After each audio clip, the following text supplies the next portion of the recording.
You're listening to the Impact Driver Podcast, a production of the Climbing Business Journal, where we explore the ideas, people, and pressures shaping the route setting industry.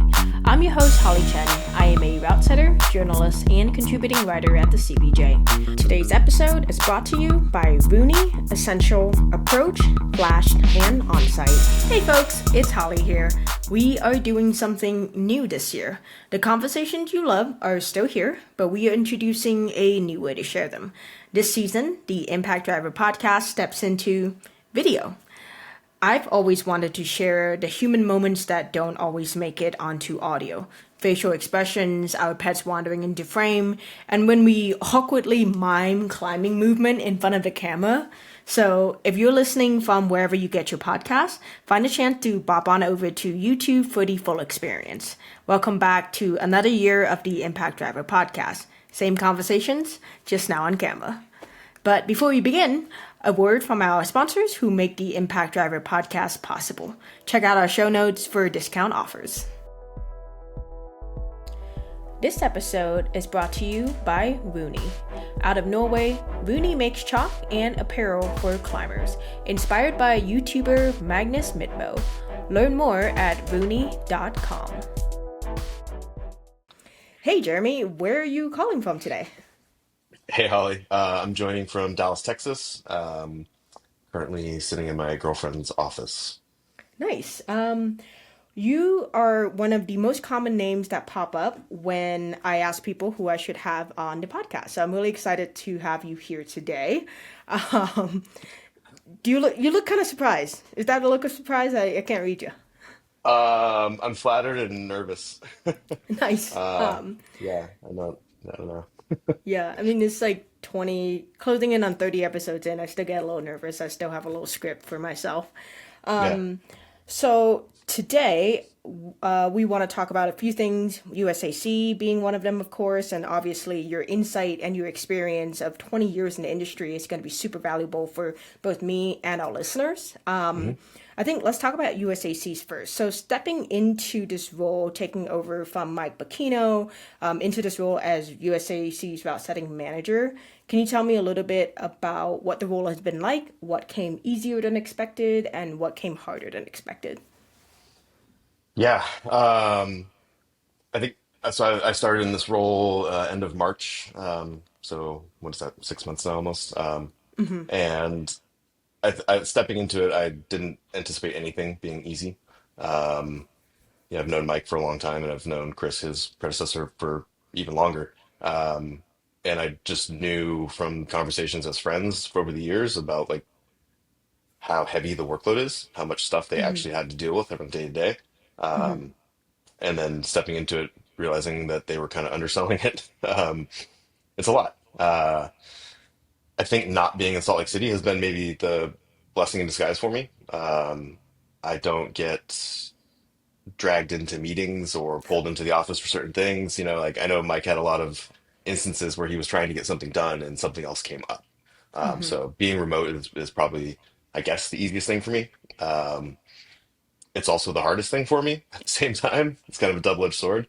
Um, I'm also not in Salt Lake City, and so I do work on an island a little bit, and I have to be proactive in going after resources and looking for guidance and things that may be easier if you were just passing somebody in the hall and you're like, "Hey, what's up with this thing?" Um, Mm-hmm.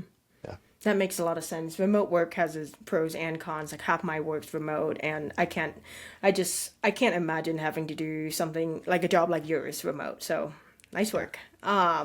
Thanks. Are there any accomplishments or news from USAC setting department in 2025 that you want to take this opportunity to share with our listeners? Um, so having, I guess, having taken over, halfway through the year or a little less than halfway through the year, I guess, I wasn't really privy to a lot of the planning. So USAC Climbing is, a nonprofit organization, and we're currently in the process of planning Hmm. for next year. And if things aren't in the budget, it makes it very challenging for us to do them. So I wasn't really a part of like any of the planning that happened for 2025. But I will say that, um, well, I guess technically that was 24. Mike Pacino did an amazing job. It was tail end 24, it was December last year. Did an amazing job of organizing a underrepresented people's clinic that was collaboration with the Amy Stone Foundation. And that clinic was it's a level one clinic. It was free to the participants. Amy Stone did interviews and application process, and they vetted people, and they provided so many amazing resources for people to be gain access to this clinic that otherwise have been maybe prevented because of financial or being comfortable being in the environment, whatever it may be. And I think the thing that I'm excited about that I accomplished, I guess, is maintaining that relationship and actually finding solidifying budget moving forward to continue to support that program. That's awesome. We actually have a setter on our team that went to a clinic about a year ago. Hmm. And yeah, she came back with a lot of good things to say about it. So I'm excited that these are continuing to move forward. Yeah, I mean, I remember my own L1, it was really intimidating. So for sure. given, yeah, that environment of, having people who have a similar live experience as you, I can Mhm. imagine that being a lot more comfortable. Yeah. Last I checked on our Routesetter resources page, there has been a few new things on there. I'm wondering whether those are maybe your changes or Mike's changes. I think one of it is the updating of the Routesetter pathway chart. Now it's a lot easier to understand. I really love it. So yeah, do you want to talk a little bit about that? Is that something that's coming down the pipeline in 26 or just something that's already been in place for a while? Um, yeah, so that was that the current write-up. It kind of gives you the explanations of like how the clinic is sort of structured, how you get into it, and what your steps are moving forward. Yeah, I wrote that. I kind of looked at it and realized that it wasn't super clear. There were a couple of versions available. If you dug around on the website, you could find kind of like similar flowcharts, but not always necessarily like the same information. Um, and one of the directives from the organization when I stepped into the role was like, hey, can we try to like consolidate and provide concise information and be a little more transparent? Um, so yeah, um, I guess we just kind of like saw the need for there to be clarity. And I tried to put it in like as lay terms as possible and just be like, here's how it looks. That's awesome. I really like it now. It's a lot more easy to understand. What about the separation of rope skills and bouldering skills in L1 clinics? I believe that was also a quite recent change. When I took my Mhm. L1, I think this was in 2022 or 1 maybe.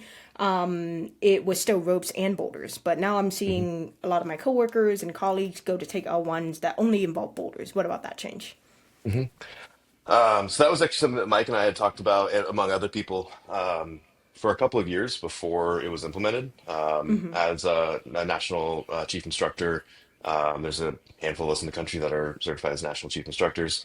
Um, we saw um, a deficit in the ability to instruct when people are 35 feet up in the air trying not to die or kill somebody else. Um, Makes sense. like, yeah. Uh, the kind of what the concepts that we teach in the bouldering side of that clinic apply to both disciplines. And we definitely all felt that we were able to have better instruction opportunities and interactions with the participants when we were on the ground and maybe at most on a 6 or 8 foot ladder, right? Rather than shouting and trying to give direction. And it's just like a really high stress environment and something that like potentially could be dangerous. So yeah, we just kind of decided that that wasn't the environment to push people into. That makes a lot of sense, and I would agree with that. Volumes and holds were definitely dropped during my L1 clinic. I'm pretty sure Roy Quanstrom almost died. He's fine. Yeah. Looking at kind of the big picture of the industry, this sport obviously evolved very fast, like from the days of, Bobby Bensman and Lynn Hill competing up till now, it's basically a different sport. Yeah. Looking at the trends now, what are the trends that really excite you, and are there any that worry you a little bit? Whew. I think I could break. I had some notes on this stuff. We had some questions, obviously, ahead of time. Yeah. I kind of broke it down into like two categories. I think for me, I'm very excited with the direction that the highest level things are going. So World Cups, there's obviously problems within all levels, but Generally speaking, from a setting perspective, I think that the goal of selecting the best overall athletes and creating a diverse environment so that those athletes can like showcase their skills, I think everybody's pushing in the right direction. I think that's great. Um, I think the I guess on the in the same vein, that trend I've seen trickle too far down the pipeline, and I think that people are rightfully so. Setters are very excited about setting cool shit, and maybe losing track of whether or not the environment they're setting that cool shit in is appropriate for the users. Gotcha. You Yeah. talking like youth QE, citizens comps, that kind of stuff? Yeah, I think related to USA climbing, more specifically youth QEs. I see. Yeah, we have an opportunity at youth QEs to attract, inspire, and retain the next generation of climbers. Because at the end of the day, like we all do this because we love climbing, right? And climbing has done something to enhance our lives or send us on a different path in life that's for the better. Um, and sometimes we can create an environment that's discouraging. If you know U13s are getting World Cup skill level requirements to do a move at their they've been climbing for 8 weeks and they're like, I'm gonna do my first QE and my first competition, and they just get kicked in the teeth. They might go play soccer. That's fair. So don't give Lil Bubba a quadruple paddle. Yeah, yeah. Learn how to scale the skill requisite to the user. I'm not saying that we can't have youth kids do cool things because like a lot of QE at level athletes are very capable. Climbing has evolved to your point so much that even like the base level of skill now is so much higher than it used to be. But we have to balance it, and I think we're as a whole getting a little too excited sometimes. That makes a lot of sense. Yeah, I've been in those situations, both as the person who made the mistake and the person who goes, Yeah. "Well, I made that mistake last time. Maybe let's not give Lil Bubba that quadruple paddle." Yeah. I tried Makes a to lot of have some sense. youth C's, I think it was like 2 or 3 years ago. I said a youth C route and I had like a paddle rip in the middle of it, like halfway up the wall. And I was like, oh, this is so cool. Like Maya N is gonna smash this. And she did, but not a single other UC girl made it past that point. We had Oof. a massive bottleneck. It was like, Yeah. you know, a pretty poor decision on my part for sure. So we're all guilty of it. But those are also good moments to kind of like learn and be like, oh, okay, Yeah, I adjust my agree. like, expectations for the future. Makes a lot of sense. Looking around at the industry now, what do you see are some of the biggest cultural challenges facing U.S. route setters now? Oh man, biggest cultural as like within the culture of route setting. Yeah, sure. Some of the biggest challenges culturally for route setting in America, um, I think lack of representation. It's like it's as old as route setting has been. Historically a 30-something-year-old white dude activity. Um, 5'10", 25 to 35-year-old white guy doesn't represent all the body types and user types that are going to be climbing on the things that they're setting, whether it's boulders or routes or whatever. Um, I think that our teams need to more closely reflect the end users. Um, Obviously, that's a huge challenge, and it probably never will 100% one for one reflect the end users' representation. And even within specific groups of users, there's going to be diversity of representation as well, right? But if we can get closer to having a complete, you know, filling the bubble with all the people that more closely represent the diversity of the user group. That makes sense. You talked about the Amy Stone Foundation recently. That's obviously something that you and USAC is doing to try to alleviate this problem a little bit. Are there anything else that you're doing that you want to highlight that can potentially walk us into the right direction of diversifying the route setting like demographic? Uh, yeah, I mean, I think closed door conversations is kind of where it has to start. Like there's a long history. Well, not that long. Wrestling's relatively young, but Like 30 years, um, yeah. yeah, and that's a chunk of time for a culture to have developed. And and I say behind closed doors, but like the conversations between myself and the route setting committee, conversations that are being had with John Muse and Mark Norman of USA Climbing. Um, those are the steps that we have to take first. We can't flip the switch and change it overnight. Like that's impossible. We have to have hard conversations with ourselves and with people that can help us. So the Amy Stone Foundation is a great example of a group of people that were like, they came to me and they were like, "Hey, you're a diverse person. Can you help us with this thing?" And it's like, "Oh, okay." Like I've always identified as a white guy because I was scared to be a Japanese man, which I primarily am. And they kind of talked me through this understanding of like what it is to be an underrepresented person. And I'm like, "Oh, okay, shit. I can help here." So now I can go to John and say, "Hey, this is so important that we do this. Like I've never really recognized or understood like how it feels to be marginalized in that way because I just like uh what's the name for it? Like Assimilated. cloak yeah, or I was gonna say cloaked myself as white, but yeah, sure. Mm-hmm. um Yeah. uh and for a lot of people I probably am more um white presenting than I'm Asian, but uh so maybe that made it easier for me, but whatever. So yeah, I think that starting with those conversations and having those conversations with the committee, getting more diverse representation in the committee, um, getting just other people to accelerate through. One of the big, I'm actually leaving on Saturday to go teach Amy Stone Level One clinic with Moy Corbett, and I was like looking for other people because I taught the last one. I was like, well, it would be great if we had like somebody else teach this one. And there was only one other person certified to teach the clinic that wasn't a white dude. Um, and Molly Beard, who's amazing, she wasn't available. So I was like, okay, I'm gonna have to go to it.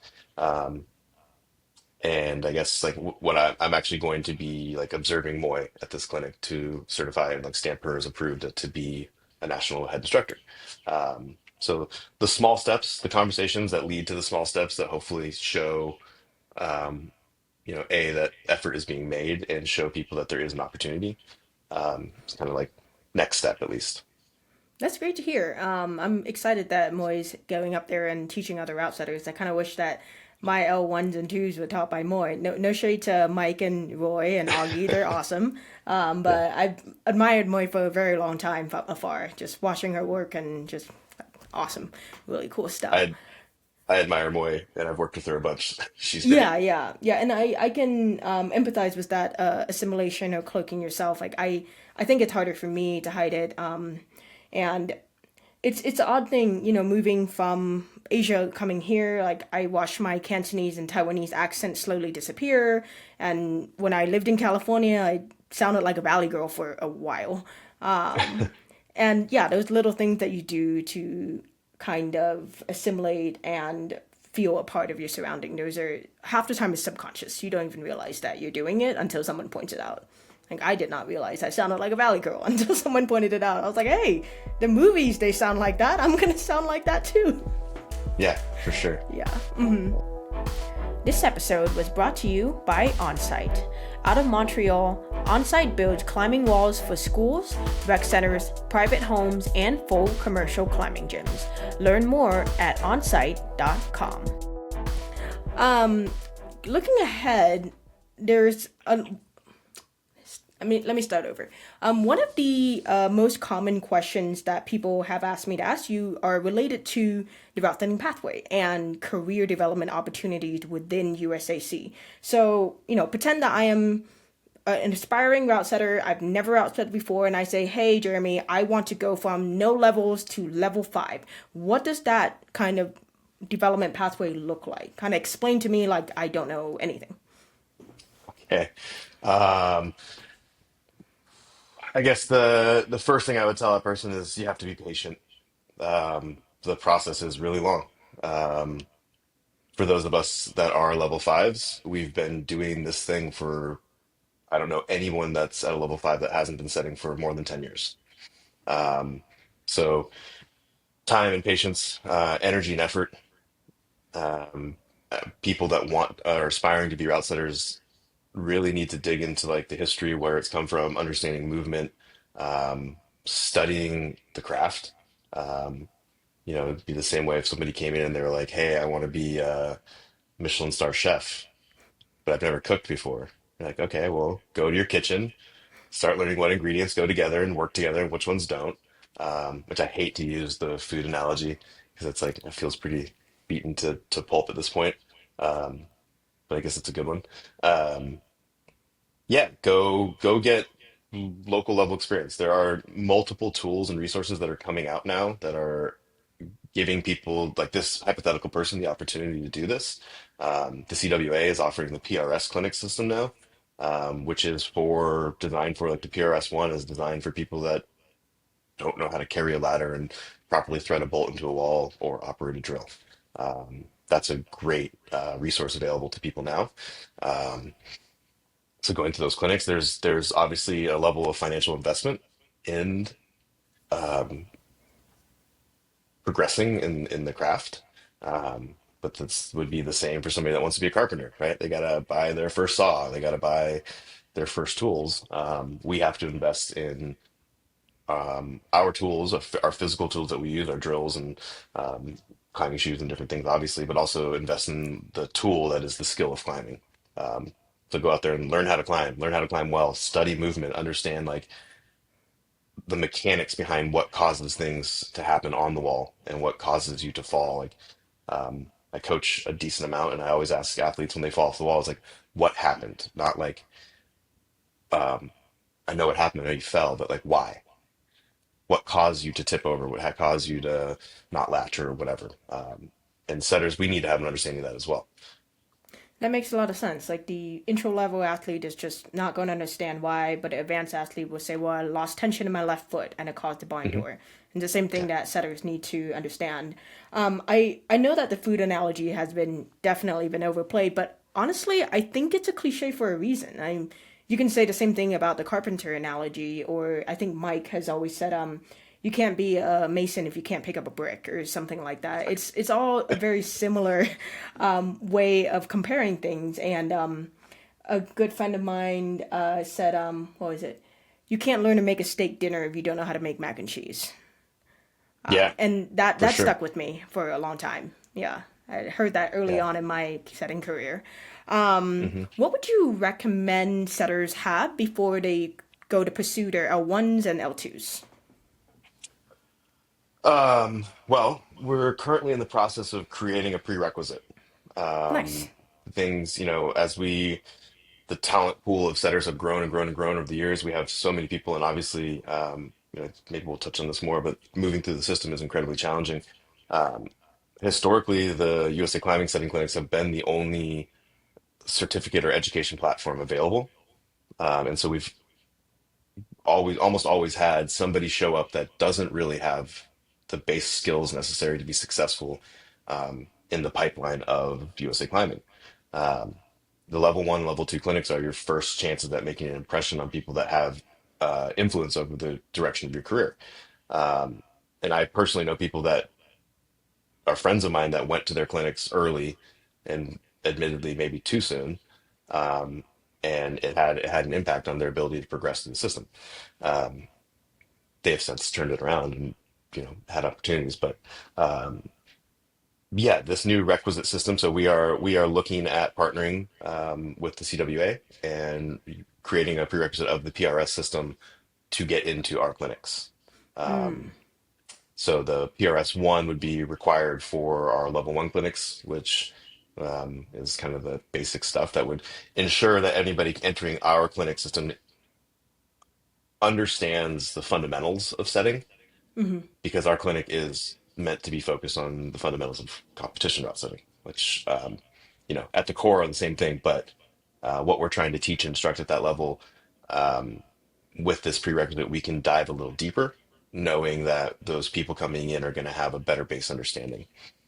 And for our level two clinic, the PRS work at height and I'm forgetting the exact clinic names for them, but it's their higher level clinic, which will ensure that those setters coming in have work at height experience and are certified there.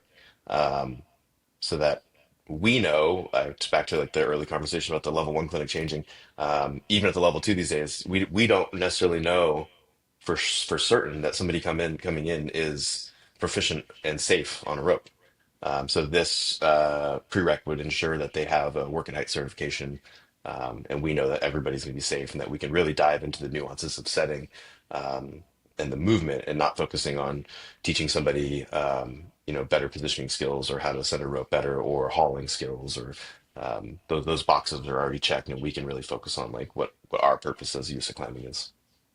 I love that change. Yeah, I'm pretty sure my clinic included, everyone I've known has said, "Oh, I went to L1 and someone there has no studying experience whatsoever." And Mhm. there's nothing wrong with that. I think it's great to someone to put themselves out there, but Yeah. to save the instructor's time and to make it fair on the other participants who are here to learn comp setting, it makes a lot of sense to kind of implement that change. I've also heard a lot of people tell me, both in all levels of USAC, that the L1s and 2s that are less a clinic but also an evaluation. And you pointed that out earlier in this conversation, that Mhm. some people have gone to these clinics maybe unprepared and maybe made a bad impression. Is that true in terms of instructors evaluating the clinic participants during these clinics, on their potential, on their ability to forerun, their ability to work with others? Yeah, for sure. I mean, um, it's not the primary purpose. The primary purpose is to teach.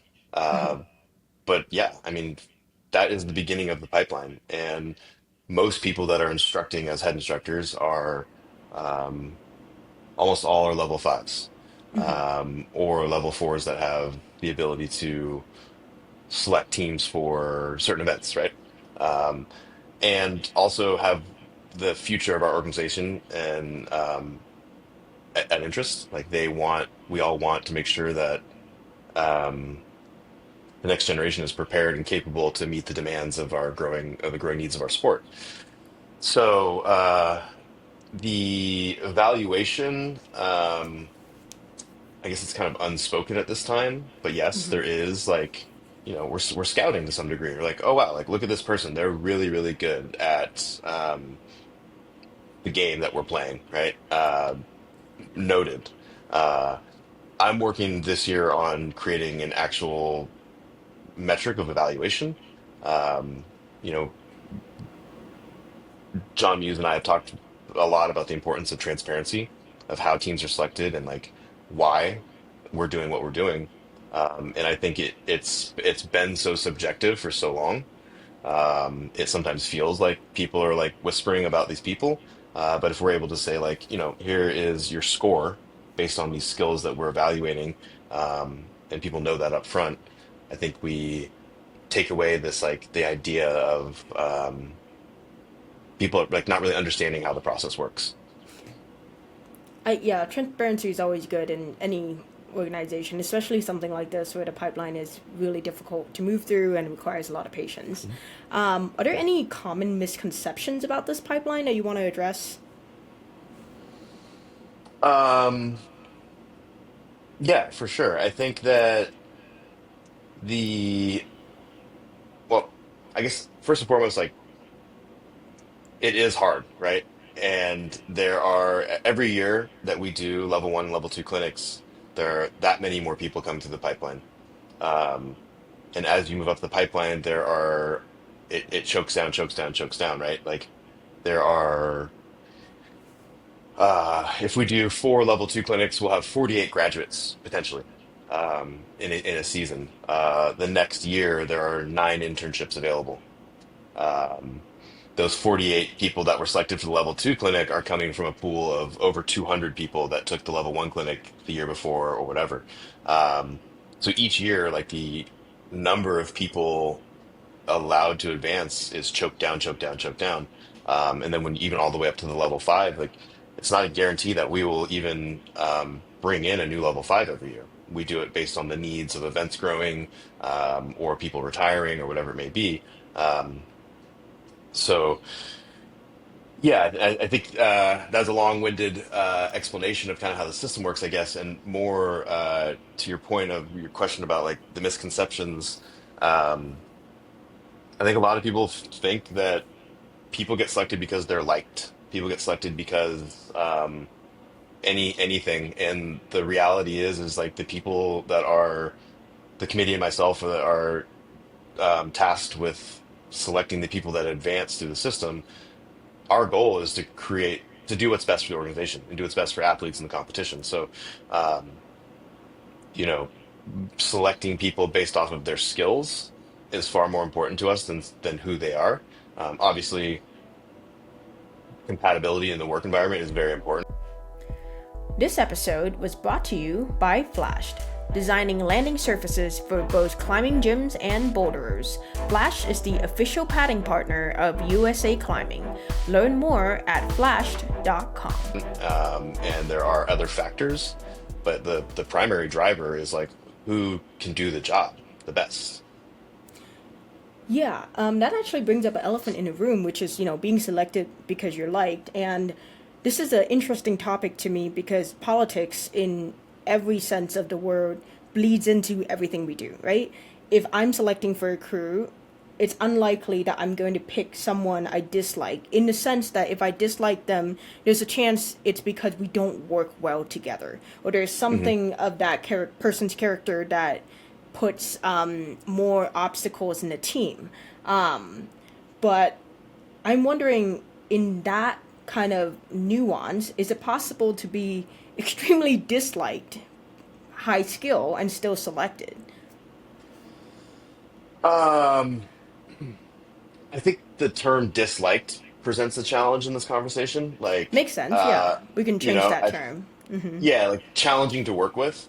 Um, Yeah, for sure. That has an impact. That is a factor that we look at. Like team cohesion is very important at the highest level events. We're living in a house together for 8 straight days, and really the only time that you have time to yourself personally is when you're taking a shower, taking a shit, or sleeping.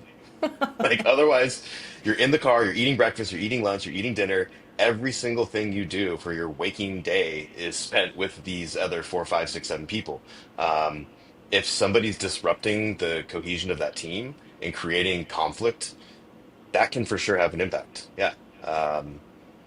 And it's not to say that like we're not all very tolerant of different levels of personality, but if somebody is just like creating a problem repeatedly over and over and over at events after event after event, likely as a chief route setter, like I'm not going to want to compromise the integrity of my team and their ability to complete their job for this one highly skilled person.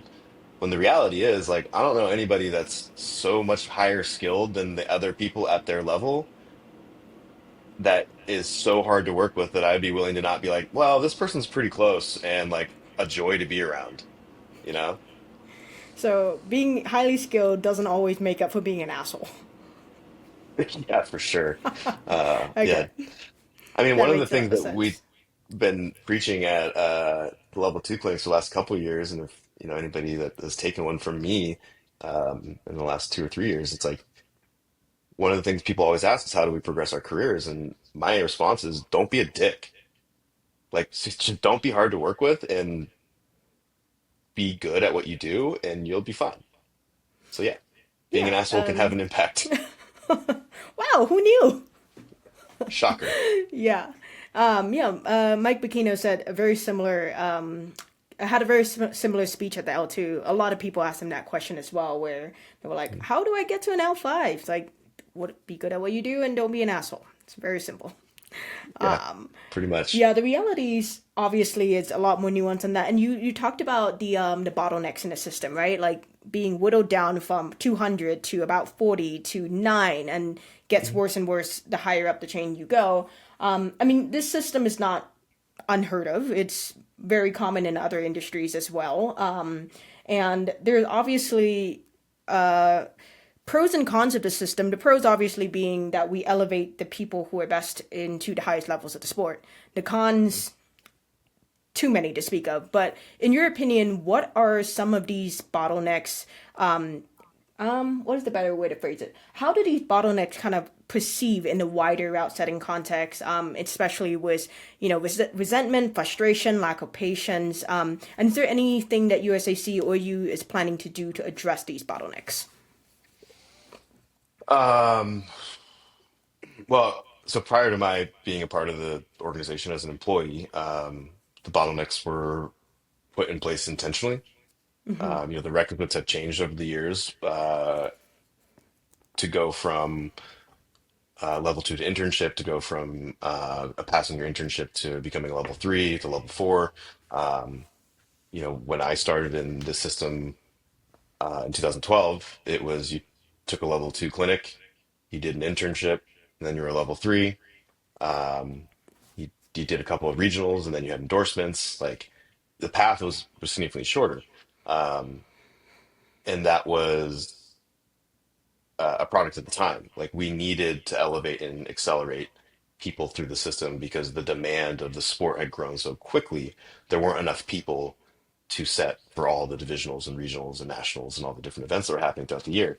Um, so what people see is like being fast tracked back in the olden days was a product of a demand for talent and a limited pool of people available.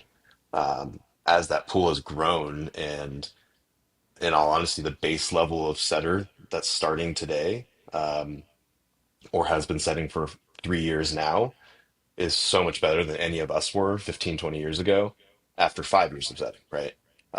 The access to resources and materials and social media and different things that setters get that have available to them now that we maybe didn't, um, is just heightened the base level of ability. So with that comes the pool growing at the base level forces us to be more selective of who's coming out of that, like who are the best of that large pool to move to the next pool. Um, so yeah, I don't necessarily think that the bottlenecks are a bad thing. I think that we are always and constantly evaluating how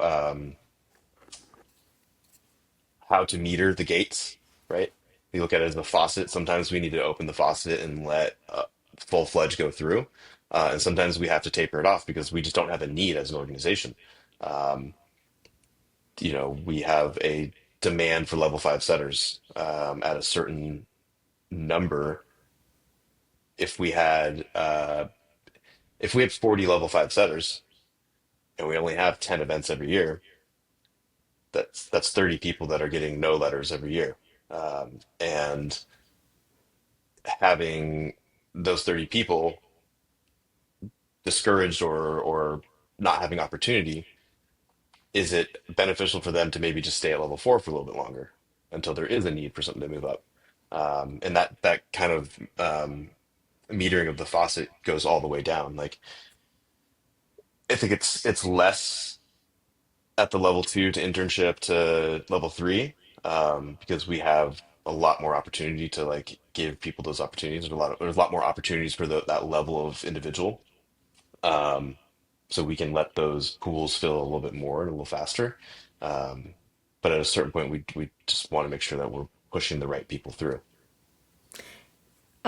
That makes sense. I think one of the bottlenecks that kind of frequently come up in just overall discussion within setters is 1 to 2 and 2 to 3, right? One to Hmm. two is the application process like it is up in, national head setter positions. 2 to 3, I kind of see it, at least personally, I see it more as a how hard do you want to work and how hard do you want to grind. Do you want to get your 6 QEs in a single season? That's Hmm. possible. Or do you want to parcel it out over 6 years and do it slowly? So these are kind of the bottlenecks, the lower end of the level that kind of frequently come up in conversation. What advice do you have for a setter who's currently stuck in one of these bottlenecks? Maybe they've applied for level two a few times, they haven't gotten it, they don't know why, they feel discouraged, they don't know if they want to continue pursuing USAC levels. Hmm. Yeah. Um, yeah, the 6 QE thing, like at the lower levels, from to go from a level two to getting accepted to your internship. Um, that internship is an evaluation of your ability to potentially chief a regional level event, with an apprenticeship, following it. Um, we have put these requisites in place to ensure that the people have developed the skills to be. chief route setters of events. So all of this is the path to getting to a point where like you are a leader at a championship level event. Um, and yeah, it's hard, right? Six QEs could, to your point, for somebody could take 6 years. Um, but investing in your path, like finding a way to maybe grind it out in 1 year, which seems outrageous. It's probably like two It's years, but doable. it's doable. Yeah. And people have done it. I've seen people do it. Like people for Hmm. sure will get out there and they're just on the hustle and they're contacting everybody. And maybe they're making sacrifices that suck. Maybe they're doing them for little to no money. And I don't endorse that. And I don't want us to give away our skill for free. Um, but I admire people that are doing the grind, like because they want to do the thing. Um, I think a lot of people want to be handed the answer and handed the keys to the castle, and it if you haven't gone and done the things that the organization has deemed to be like important for you to be prepared to be successful at it, then like why do you deserve the keys over somebody that has gone out there and like busted their ass to get things done? Um, I think the advice I would give is like, if you want it, go get it. Like, it's way easier said than done, for sure. But like, if you want to do this thing, you want to be a part of USA Climbing, you want to work your way up to being a level 3, 4, or 5 route setter, you have to bust your ass and go do it. Um, all of us that have gotten through the system have spent, I don't know how much of personal dollars and time and eating peanut butter sandwiches to grind to get to where we are. And spent, I was a level 4 route setter for 9.5 years. Like I stayed in that pool for a really, really long time because there was no need for me to move up. And I was like, all right, well, I'm just going to keep proving my point, proving my point, proving my point. And that um, action applies all the way down the chain. Like if you're a level 2 and you're stuck there, like it's not because you're not good. It's not because there's somebody has something against you. You're just fighting. I don't know how many other level twos. I think at last count there's like 590 level two certified setters, not necessarily active, but that's nearly 600 people that are all vying for the 9 positions that you are as well. Um, Hmm. so like show us that you want to do it, get the requisite experience, um, grind, and then show us something that makes you stand out over everyone else in the pool. It really puts it into perspective when you say the numbers, right? Like that's potentially 600 people going after 9 spots. I mean, if you do the math, that percentage is extremely slim for one person to get that spot, and it's a harsh reality, but Yeah, it kind of is. And to your point about doing all these other things, it's like a side quest in a video game, right? Like they're not gonna put you up against the main boss, the big bad immediately. You're just gonna get one punch and you're gonna die. They're gonna make you yeah, do all these side quests. Like this is the QE yeah, side quest over here, and then that the internship side quest over there. Go guest set a little bit. yeah, Go get an event with like horrible separation, learn from it, and then now yeah. you get the big bad. Yeah, build your skill points in places that have lower consequences. Like, we've all had terrible results. I've had bad results at very high level events. It happens to all of us, and I think the more important thing is like learning from them. But to that's a mistake that happens. But if we were gonna like hand the key to the castle to somebody that doesn't have the experience to run a regional or divisional event, and what are the consequences of that? Like we send the wrong kids to nationals. Like, why would we hand that to you if you haven't showed us that you have built up the skill points necessary to your video game analogy? Like, you have to go on the side quests, you have to do all the things to make sure that you are prepared to be successful at the level event that you're wanting to do. That makes sense. This episode was brought to you by Essential. Distributor upholds macros and volumes. Essential also installs custom walls and flooring. Learn more at essentialclimbing.com. Going back to the bottleneck of level 2 to 3, this is something that I frequently discuss with my colleagues because the ability to achieve QEs, like we said, you can bust your ass and you can just email every gym within a driving distance and say, hey, you got a QE, can I come chief it? That is hard, and sometimes you have to do unpaid work. I also don't endorse that. No one should be doing unpaid work. I think that gives our entire industry a bad look. But the within the local gym ecosystem, most of the time, the people chiefing their QEs are head setters. For example, Mhm. my gym, I've had some really awesome leaders who have given non-head setters the opportunity to chief QEs. Like the opportunities get kind of dispersed around the team. Like, oh, you just got your level two. Here's a QE. See what you can do with it.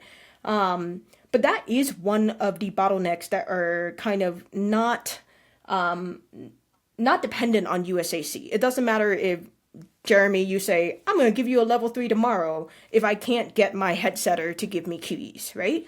What advice Yeah. do you have for setters in those positions? Taking into account financial barriers, other cultural barriers that might not allow them to go to other gyms in chief. Yeah. I think I would give advice to their bosses before I gave advice to them. Um, if you have, if you're a level four and you have regional head setter experience and you have somebody that works under you that is qualified to chief that event, stop being an asshole and let them chief the event. You're holding back the progression of your colleague, maybe probably your friend. I mean, reality is most of us that work as setters are friends with the people we work with. We're usually pretty like-minded people. Um, let people chief if you don't need it. Like, I will go chief an event if somebody asks me to and they need me to do it, but I would much rather hand it over to Ruth or to Isa or to somebody else that needs that regional chief experience to grow their experience and their resume so that they can continue in the system. Um, I think that, you know, the advice for the people that need the experience is a lot harder, but the advice for people that have it, share, give other people opportunities to grow. Like, you can't gatekeep that experience and expect people to for our activity and our sport to grow and be better. Um, so as far as advice to the other people, man, I don't know. That's like the hardest question that everyone is always asking is, how do I go from level two to three or level three to four, getting the requisite chiefing experiences at those different levels. If my host gym doesn't chief or doesn't my home gym doesn't host, or I have somebody that's chiefing and won't let me, um, I don't have a good answer. I mean, honestly, like reaching out to regional coordinators is probably the best thing you can do. Like people like getting cozy with your regional coordinators, being easy to work with, being good at your job. But as far as the resource goes, regional coordinators are probably the best avenue. The regional coordinators know well in advance what gyms are hosting, like long before it's posted, and they may not share that information with you directly, but pre-season reaching out and just saying like, hey, I'm a level two or I'm a level three setter. I'm really looking for chief opportunities this season. Let me know if something comes up. Um, that's I kind of like that maybe the best thing advice. I got. Yeah, I like that one because I feel like sometimes we forget about regional coordinators, and we also forget that further down the pipeline, you need them to give you a good reference, don't you? Yeah, Yeah, so for sure. Yeah. they're Uh, experienced folks. Yeah. Yeah. And they're the backbone of the organization. I mean, regional, there's however many of them across the country, across the 18 regions, there's at least a handful at each region. Um, they single-handedly volunteer their time and keep the whole championship season alive, right? And then they show up to nationals and volunteer there as well. So like those people bust their ass, and if you can scratch their backs a little bit, help them find ways to like get in their good graces, they can probably help you. Yeah, I've also found that a lot of them are also parents of athletes. They have a great understanding of the field. They've been to every QE in your region for the last God knows how many years. Sometimes it's like really helpful to say like, "Hey, I've noticed that this QE was a little bit too hard. Like, why do you think that is? What did you notice there?" And it's really easy to Mhm. take that advice and apply it to your QE to not just, punch the kids in the face and be like, "Here's a quadruple paddle for you." Yeah. Yeah. Yeah, they're an awesome resource. And you'll develop, we talk to a lot of people in the clinics of like, look around this room, these are your peers, these are people that you're going to go through the system with. Once you start getting into the even the QE level of setting, the RCs will likely be in a very similar boat. There's an employee at USA Climbing named Madeline Palmer who's in charge of para and youth setting and all these things. Not you, sorry, para and collegiate. Um, Madeline was an RC in my home region 15 years ago when I was setting regionals and divisionals for her kids who have long since aged out. Um, and like we're now coworkers and friends, you know, so like that relationship can parallel the rest of your career just like other setters can. Yeah, that makes sense. Looking, just one more question on the current pipeline because I have so many more questions I want to ask for you. Sure. So the current pipeline, applying to internships, apprenticeships, and everything beyond, has a focus on forerunning ability. I'm Mhm. sure if anyone listening had not seen the application link, just go look in your email, you'll find it. So why is that the case that forerunning ability is kind of the focus of these applications? And why has that kind of evolved from the past? Like I know obviously forerunning is a huge, important part of route setting. We have to test the boulders and the routes, but why focus that in the application? Um, well, I would say because forwarding and testing is 80% of what we do. Um, you know, being a good setter is obviously important, but being able to test your work, like not to kill the food analogy again, but it'd be really hard to be a chef with no taste.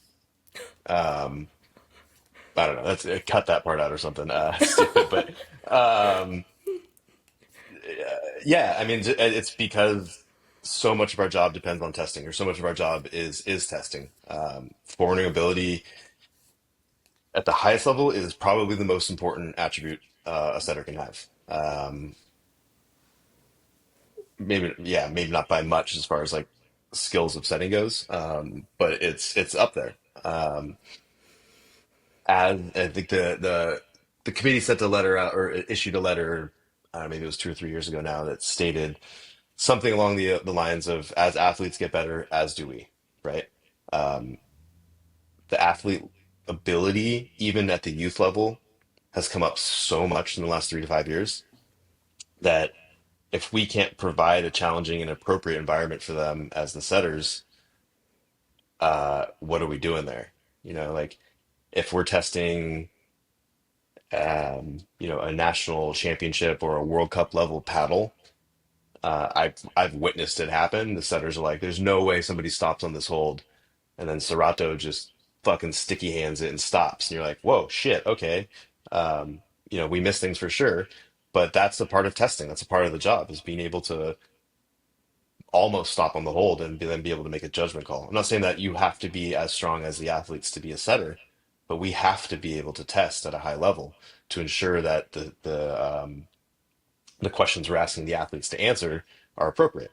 If everybody stops on the Cordo paddle move you set because you weren't strong enough to stop on that move, or somebody wasn't strong enough to stop on that move, um, that skill question, that ask that we're saying like show us who's the best at risky movement and coordination, is out the window, and we're not actually asking the athletes to show us who's the best, most well-rounded. We're asking the athletes to show us who's really strong. Um, so that ability to forerun, and it isn't just focused on strength, right? There are lots of different, I think that's maybe a misconception, is that when we talk about forerunning level, people think I need to be V12 strong. Like that's not always true. Um, for sure, we need somebody that can represent like that really high level physical strength climbing on a team. And it's great if multiple people can check, boxes around that. But we also need somebody that murders slab. We need somebody that can do runny doos and like do all these like more delicate movements. Uh, so it's testing the level. It's not climbing hard. And I think that's where people have lost track of like what forerunning is. It's like it's not be strong, it's be better, be a good climber, be a well-rounded, intelligent climber, and be able to test at the level of the athletes will be performing at.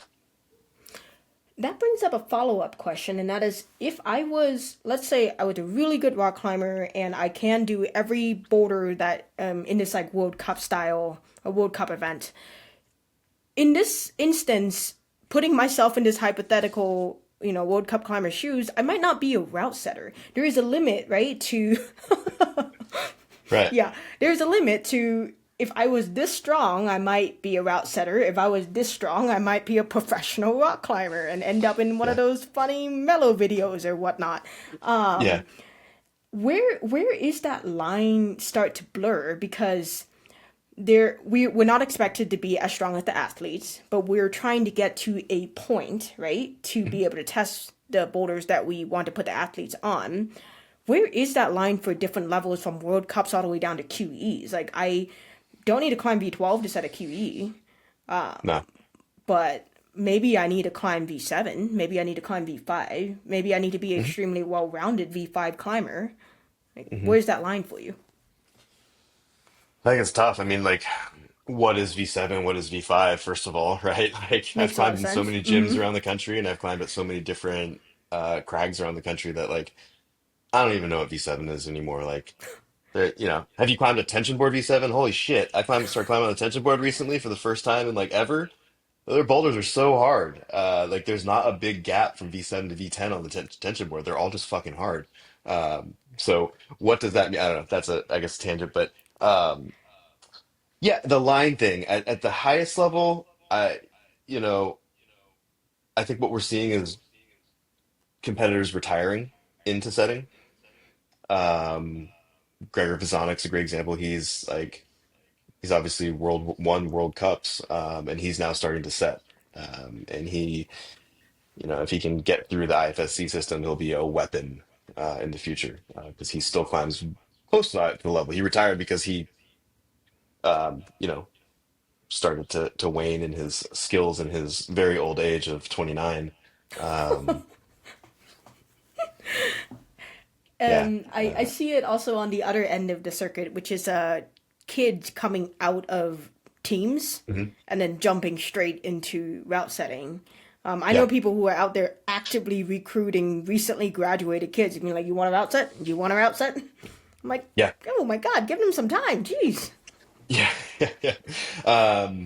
No, for sure. That's another a great talent pool, and that makes it even harder for people that are looking to, progress through the system. Is that there are these kids that can climb the level, understand the movement very well because they've spent their entire childhood doing, flippy floppies and bebops and all the things, and you're like, holy shit.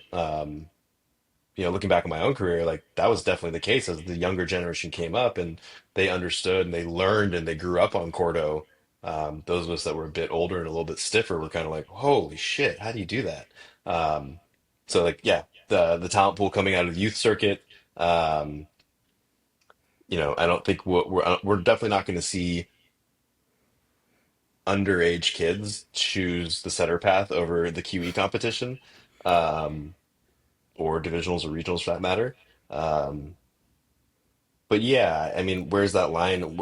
I guess was your question like, where is the line of the need to be close to the level of the athletes? Yeah, yeah. I think we both went on a little bit of a tangent. I tend to when Yeah, talking about route setting. same. I think so. To me, the line is that you need to be able to test every move, not in every style, but that's what a team is for, obviously. But being able to pull on the wall and get close to doing the move. Um, I've worked on a lot of crews at very high levels where we don't do every single move in consecutive order, right? Like the use of ladder pulls and power spots and getting into position and then jumping or even using a helper hold. Um, those are all valid ways of doing it, uh, but you need to be pretty damn close because if you don't know what the limit is um, compared to what the ability is, how do we set that line? How do we get like the buzzer beater or the athlete getting like right up there if we don't know what that line feels like? Yeah, I agree. I lost my train of thought for a second. Yeah, like in a comp, if I can't do something, someone else can't do something, we might be like, hey, Kate Jennings, she's on our team. If she can't do it, there's something seriously wrong with this. But if you Yeah. can, then we'll talk to her and be like, okay, what did that feel like? What level is this? Or someone's really good at slab, and these people can't do slab. We'll bring that slab master in and just tip top over and like, oh, actually, that was only V8. Sorry, I know you were aiming for Yeah. V10. Whoops. Yeah. Yeah. Yeah, the use of forerunners is a super valuable tool. World Cups use forerunners, national championships, national team trials, we use forerunners. Um, we're actually sending a specific forerunner to national team trials this year because of this person's ability climbing. We're like, they know the level, they climb at the level. They're a much closer representation of the athletes that will be there. Um, than some of the other teams. Not to say that the teams is a slouch. The team hasn't been selected yet, but not to say that the people that will be selected for this event are not good climbers and don't climb the level, and aren't able to test it. But being able to have somebody that can help you regulate is a super valuable tool. We just can't lean on it as a crutch. As setters. We don't always have the luxury of having a forerunner available, and we need to be able to make those game time decisions, at least in competition environments, when push comes to shove, if we don't have that resource available. This episode was brought to you by Approach. Founded by a multi-gym owner, Approach develops software to manage any climbing facility. Learn more at approach.app.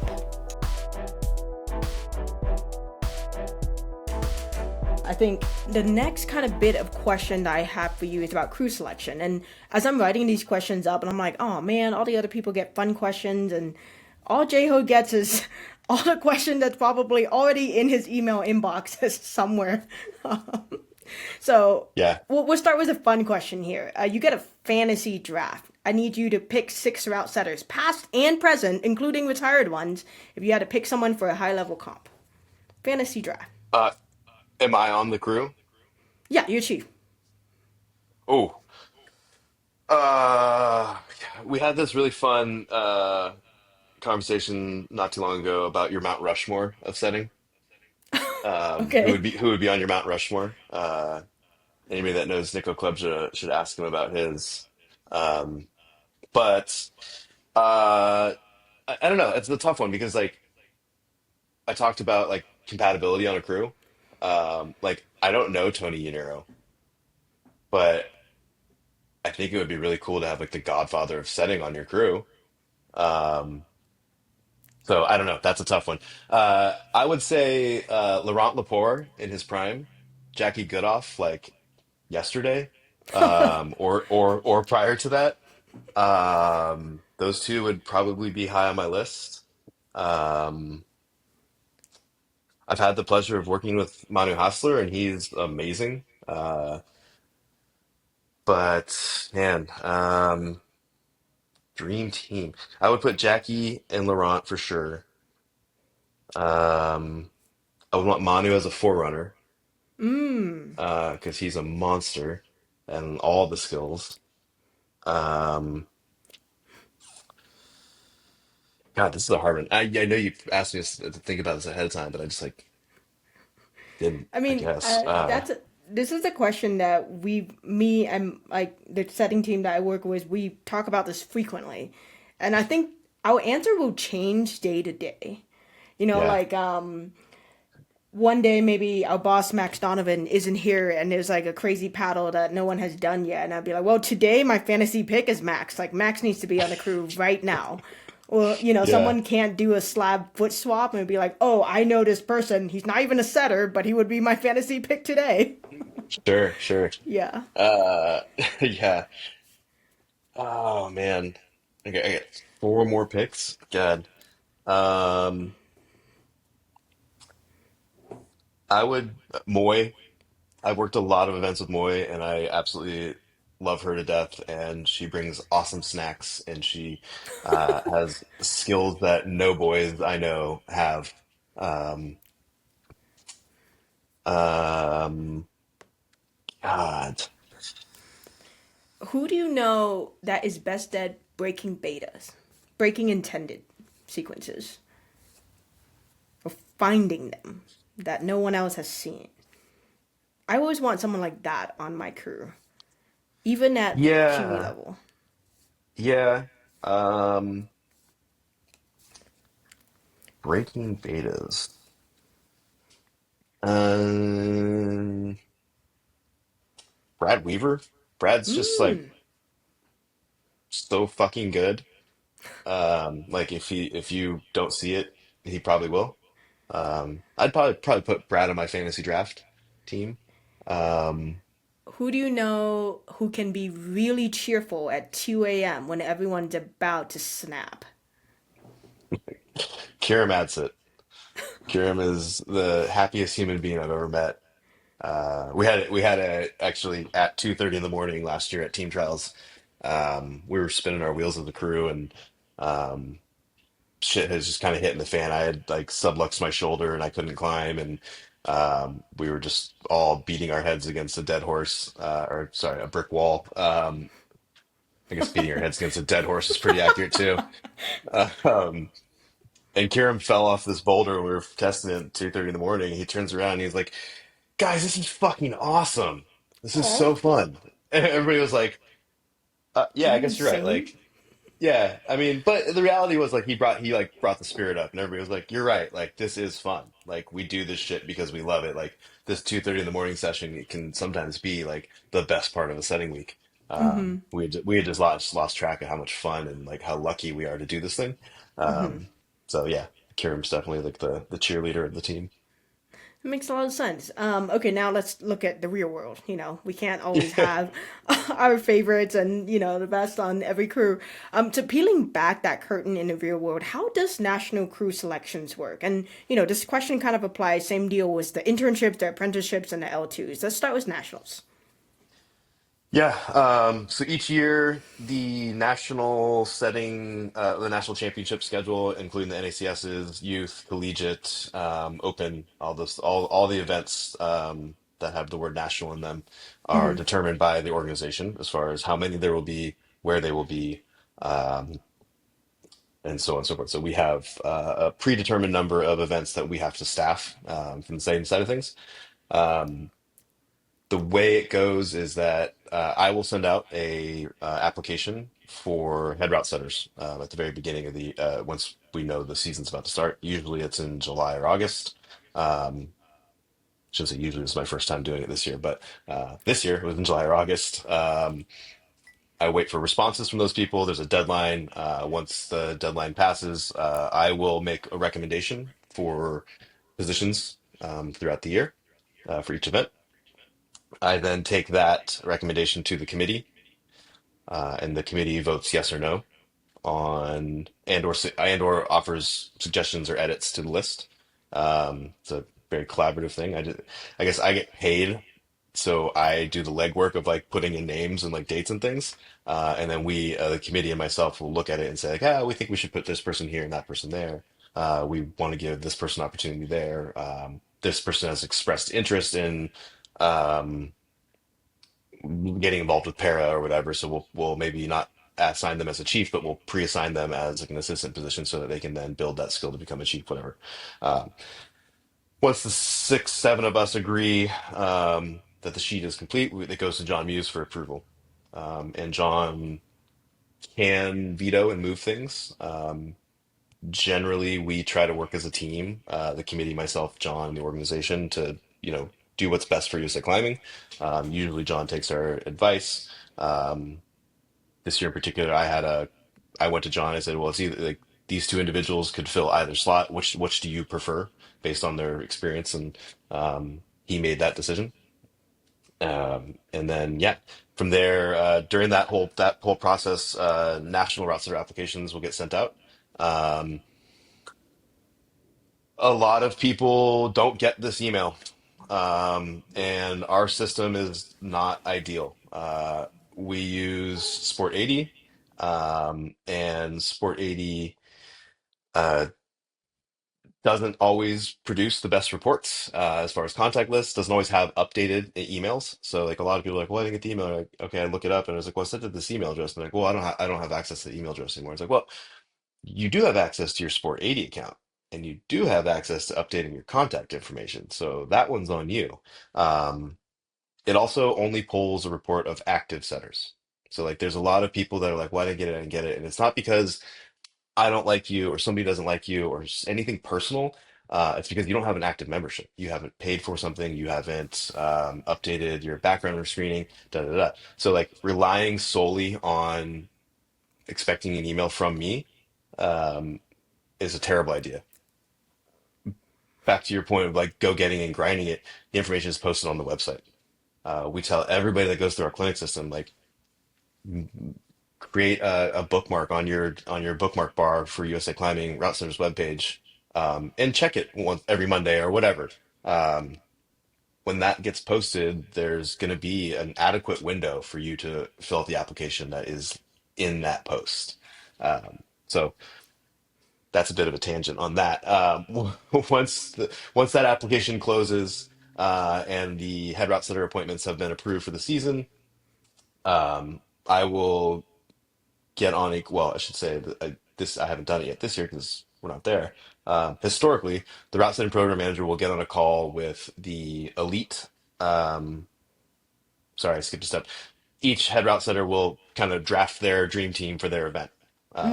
So Mm-hmm. you'll get for youth nationals, there's X number of assistants and X number of apprentices. For open nationals, there's X number of assistants only, so on and so forth.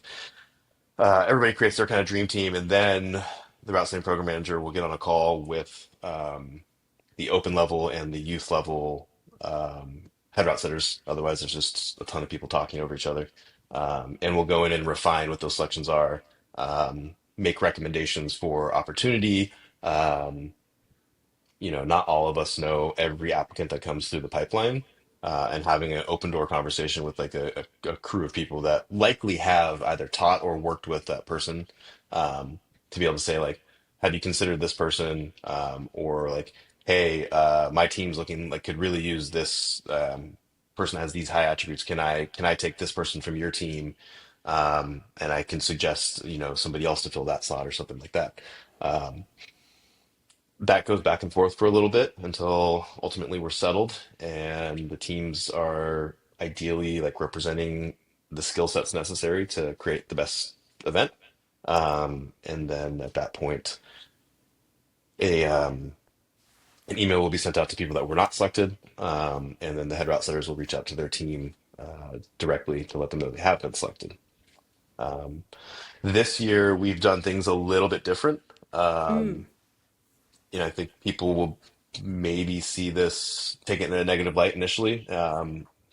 We as the organization are okay with it. We're actually in the process of writing up. I'm in the process of writing a handful of documents that will be posted on the USA Climbing website, kind of outlining the directives that USA Climbing has outlined going into an OQS season. So next year will be OQS Olympic Qualifier Selection Series. Um, and it'll be very important that we are selecting the correct athletes to go forth to be potentially qualified for the Olympics. So for this season, we do have some pre-assigned overlaps. People will see setters from Open National setting on the team trials teams. Um, and I think the perception could be like, oh, that's favoritism, or that person is da da da. But the reality is that those are the two qualifying events for our national team selection, and having consistency and overlap from one team to the next to create like an ongoing testing. We're basically looking at these two events as 6 rounds of team selection. So having continuity there will be really important. Um, and so yeah, it's a little bit different from what we've done in the past. Whether it's received well or not, we'll see. But I am in the process of writing documents kind of outlining what the um, organization's desire for these events are and what the directives and goals are for them. And we're putting it out there to be very transparent or as transparent as possible. I can imagine someone in your position, there's always going to be someone who's unhappy with you. With something that you said, something that you did, there's always going to be someone who has an opinion about how things are run. Yeah, Yeah. for sure. Moving down from, the highest level of, the any comp with the word national in them, going down to kind of championship level, how are internships selected? Does it matter how you performed in your O2? Does it matter about the 6 QEs? Like, how does that work? Yeah, there's been a lot of conversation around whether or not the 6QE is a firm thing. I've heard, our community is relatively small and telephone happens very quickly, the game of telephone. Um, I've heard rumors about the changes to rules that I'm like, I've never heard of that. Um, so I don't know where some of the stuff comes from. At the end of the day, the selection process, as far as the requisites go, were put in place before me, and they are being upheld currently. It's not to say that we can't change what our requisites are. Like the demands and the needs of the organization change over time, and we need to evolve the certification program to match that. Um, there's been conversations of creating a like a forerunner or like a national setter track that doesn't involve chiefing events. Not that these things are like happening, but there are conversations that are happening about like what can we do um, to ensure that the right people are at the event setting for the right thing. Um, when it comes to selection for the internships, there's an application process as well. That window closed back in October or maybe it was November. A Um, couple weeks ago, yeah. yeah, I think it was like November 20th or something like that. Yeah, it would have been the same date as the national applications. Um, anyway, the applicants from that pool, they fill out a different questionnaire. Talks about where do they take their level two, which isn't super relevant. What's their experience, and List of events basic, and I think list of L4 3 4 5 that you've set with or something like that. yeah, Yeah. references. Um, and basically we look at those, and this is I've heard this question before. Is like, how do you evaluate somebody's ability to participate in these things based off of like this piece of paper that's not super comprehensive? Um, Probably the biggest thing for selection is going to be references. If people um, list a reference, like we are going to contact the reference. Especially if one of those references is somebody that I can personally pick up the phone and call.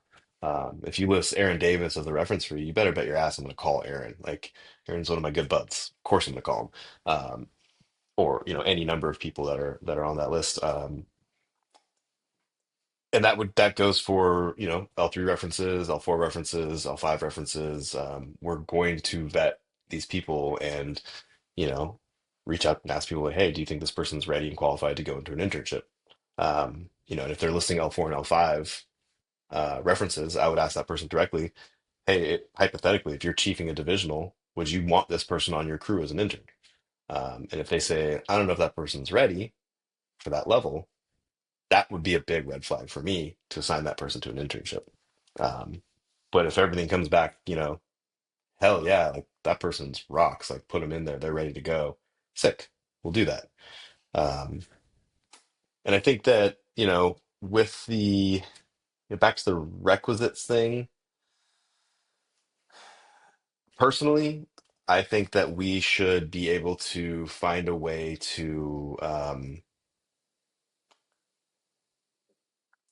to like create an asterisk to that reference requisites. Um, there's an individual last season that got an internship that had to bow out because of injury that I think only had four or five of the QEs. Um, but they checked a sick box. Like they were a badass setter from a region that desperately needed somebody to move into that position. They climbed at a very high level. They're a woman. There's like so many things about this individual that felt like it was a contribution to the development of our organization to make an exception for the one or two Qs they were missing. Uh, that decision was made not by me. I wasn't in the position at the time. I didn't assign last season's interns. Um, but I don't disagree with that decision necessarily. Um, so Yeah, that we'll kind of see. yeah, it kind of answers a question that I had in mind, which is like, when does informal culture override formal policy? And it seems like in this instance, someone got pushed through the pipeline a little bit faster because of a regional need. Are there any other Hmm. instances where someone might get pushed through the pipeline, whether at the lower level or the higher level? Um, Under the current system, no. Um, you know, I'm a firm believer in rules. Like if we're going to create a rule, we shouldn't break a rule.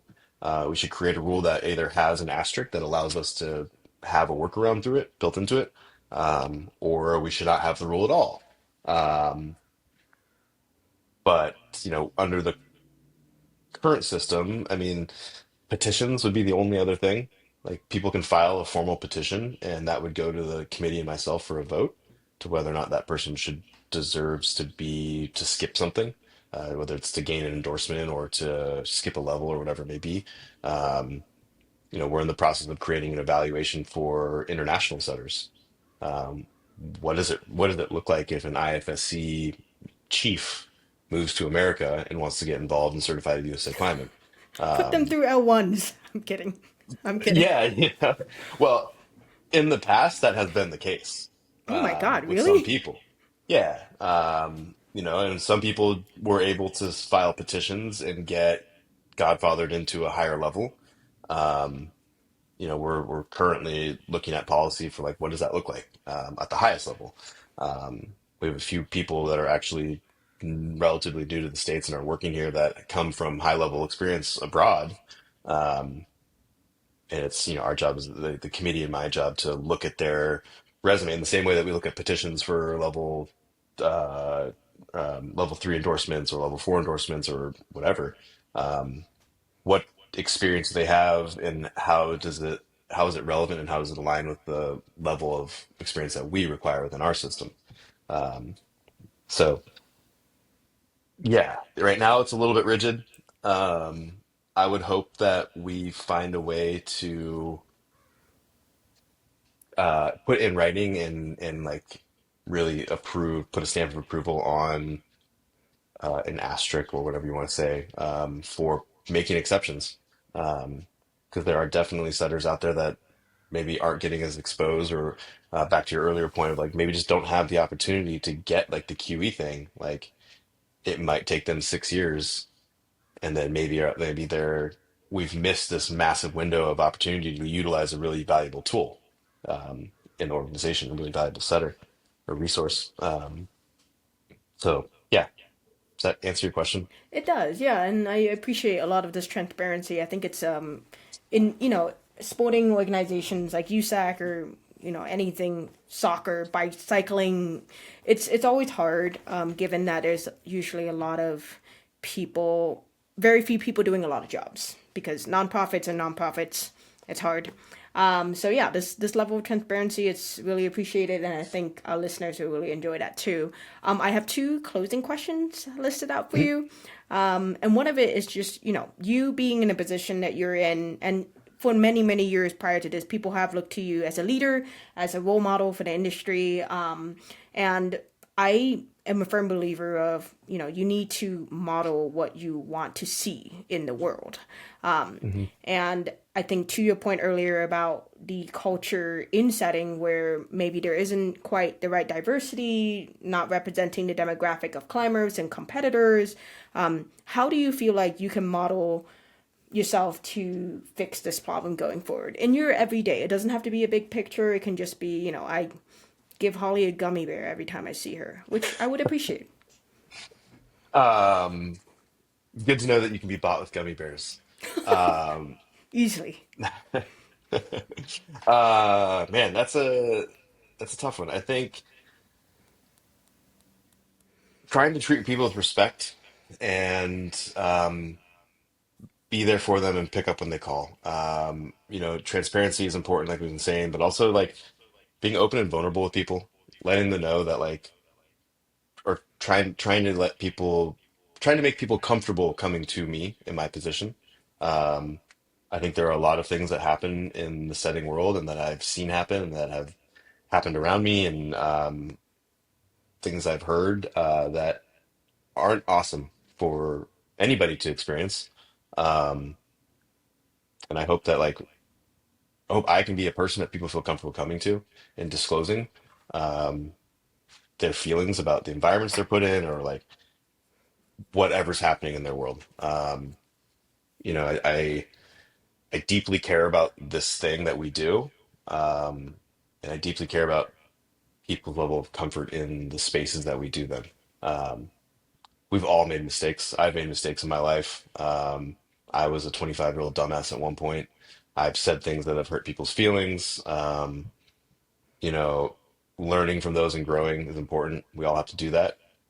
Sometimes we have to have it shoved down our throats. But yeah, I think having those hard conversations with people when they make mistakes and they fuck things up, let them know that it's okay if you do fuck things up, but like you have to learn from it. You have to be accountable for it. You have to take uh, responsibility for your actions, and then ultimately show people that you've understood the mistakes you've made and that you're making an effort to change things. That's just part of being human, right? Um, yeah, and I think for me, like I'm no spring chicken.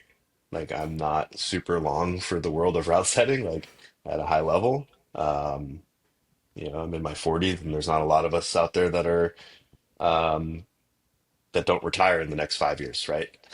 There's not a lot of setters over 45 in their 50s that are doing it.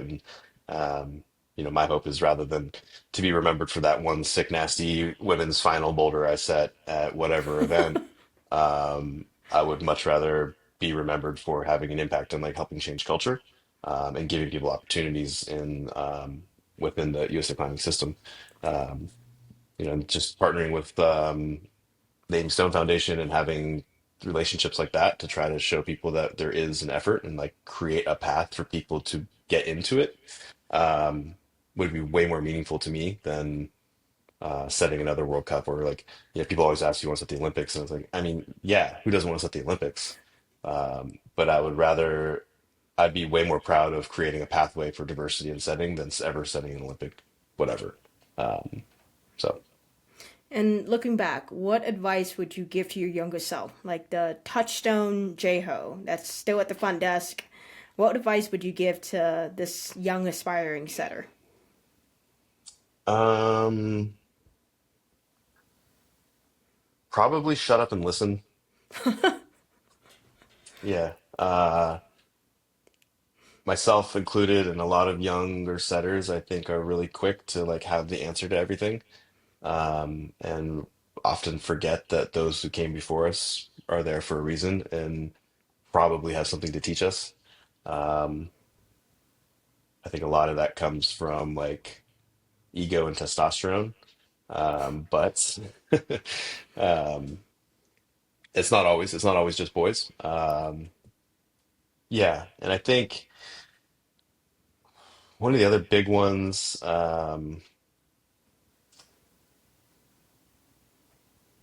I just had it in my mind. What was I just about to say?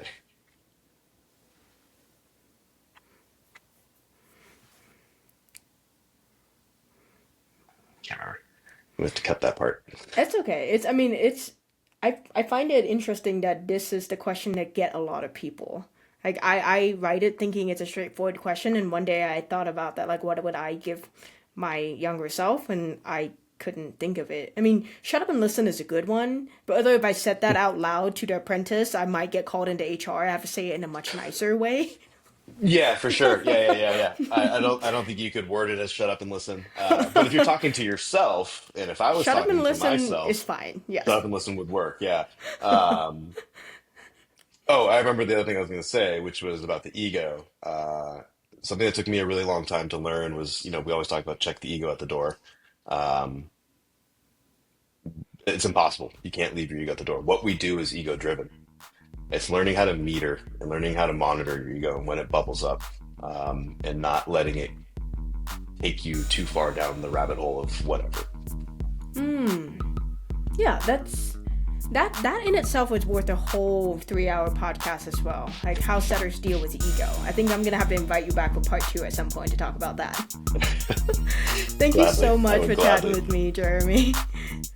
Yeah, Holly, thanks for having me. Really appreciate it. And that's it for today. Thank you for listening, sharing, and supporting another episode of the Impact Driver podcast.